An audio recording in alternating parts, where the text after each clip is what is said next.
हिमाचल में दिसंबर और जनवरी में सूखे का 123 साल का रिकॉर्ड बनते बनते रह गया। 31 जनवरी को हुई बारिश ने सूखे का रिकॉर्ड बनने नहीं दिया।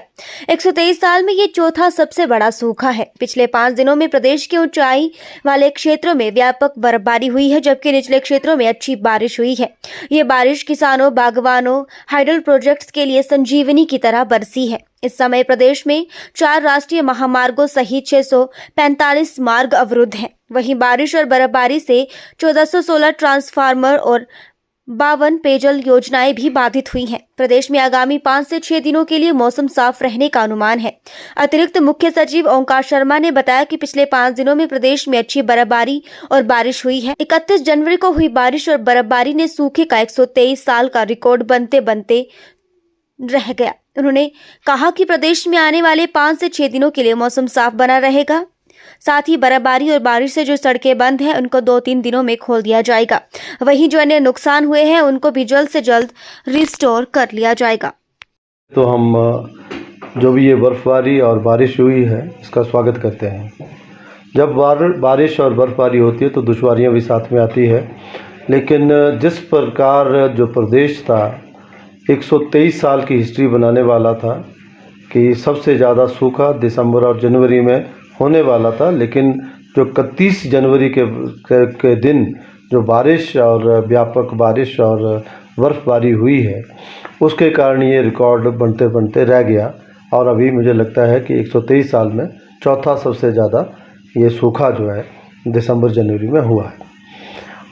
इसमें पूरे प्रदेश में जहाँ ऊंचाई वाले क्षेत्रों में भारी बर्फबारी हुई है, चाहे वो चंबा का क्षेत्र हो, लाहौल स्पीति, कुल्लू, मंडी, शिमला और सिरमौर के क्षेत्रों में, सब जगह ऊंचाई वाले क्षेत्रों में अच्छी खासी बर्फबारी हुई है पिछले 5 दिनों में। और उसके साथ साथ जो है जो नीचे वाले क्षेत्र हैं उनमें अच्छी बारिश हुई है। मुझे लगता है कि आने वाले समय में ये एक तरह का सोना बरसा है। तो हमारे जो हाइड्रो पावर प्रोजेक्ट हैं उनके लिए संजीवनी है, किसानों, बागवानों के लिए ये बहुत राहत वाली बात है। तो ये इसके कारण जो है हम इसका स्वागत इसलिए भी करते हैं कि इससे आम जनमानस को एक तरफ से जो बीमारियों से भी जो सूखा के कारण थी उससे भी राहत मिलेगी, लेकिन इसके साथ साथ कठिनाइयां भी पेश होने। जो आपका प्रश्न है कि अभी लगभग 645 हमारी जो सड़कें हैं वो कहीं ना कहीं बारिश और बर्फबारी के कारण अवरुद्ध हैं, जिसमें कि 4 नेशनल हाईवे हैं। उसके साथ साथ 1416 हमारी जो है DTR जो है ट्रांसफार्मर जो बाधित हुए हैं और 52 वाटर सप्लाई स्कीम्स हैं। लेकिन हमारी पूरी मशीनरी जो है सभी डिस्ट्रिक्ट अथॉरिटी के साथ और लाइन डिपार्टमेंट के साथ गेयर्ड अप है इन सभी चीज़ों को रिस्टोर करने में, क्योंकि आपने देखा होगा कि आज के बाद जो है आने वाले 5-6 दिनों के लिए मौसम साफ़ रहेगा। तो हम ये आगे आने वाले 2-3 दिनों में ये सारी की सारी जो भी हमारी वाटर सप्लाई स्कीम्स हैं, जो भी हमारे ट्रांसफार्मर जो बाधित हुए हैं, सड़कें हैं, इनको सबको खोल दिया जाएगा।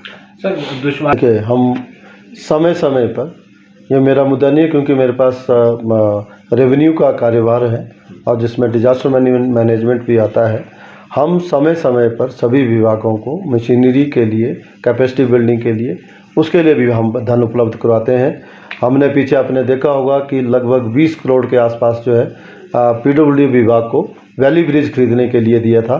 उसी प्रकार से पिछले कई वर्षों में जो आपने स्नो कटर की बात की है, स्नो कटर या इस तरह की मशीनरी लेने के लिए भी पैसे दिए थे।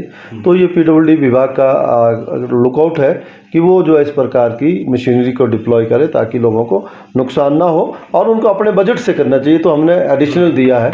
उसी प्रकार से जहाँ तक मिटिगेशन की फ़ंड की बात आती है, आने वाले समय में हम लगभग 650 करोड़ रुपए जो है मिटिगेशन में जो है वो खर्च करने वाले हैं, जिसमें कि किस प्रकार से, चाहे वो आगजनी की बात हो, चाहे वो लैंडस्लाइड की बात हो, फ्लड प्रोटेक्शन की बात हो, ये किसी भी प्रकार के या जो भूकंप से रिलेटेड जो चीज़ें हैं उनके बारे में जो है प्रोजेक्ट को हम बहुत सारी मीटिंग्स हमने की हैं, बहुत सारे MOU भी साइन किए हैं। तो इस दिशा में, हालांकि बहुत छोटा अमाउंट है ये 650 करोड़ जो अगले 2-3 सालों में हम खर्च करेंगे, लेकिन ये कि ये शुरुआत है जिससे कि आने वाले समय में कोई बड़ी आपदा होती है तो उसका रिस्पांस सिस्टम अच्छा रहे। सर नुकसान कितना हुआ अभी तक? कोई ज़्यादा नुकसान की देखिए, नुकसान चाहे बारिश बर्फबारी हो ना हो तो भी नुकसान तो चलता रहता है। कोई एक्सीडेंट होते हैं, कई प्रकार के, कोई लैंडस्लाइड आता है, तो ऐसे कोई मेजर कोई नुकसान अभी तक नहीं हुआ है। Thank you.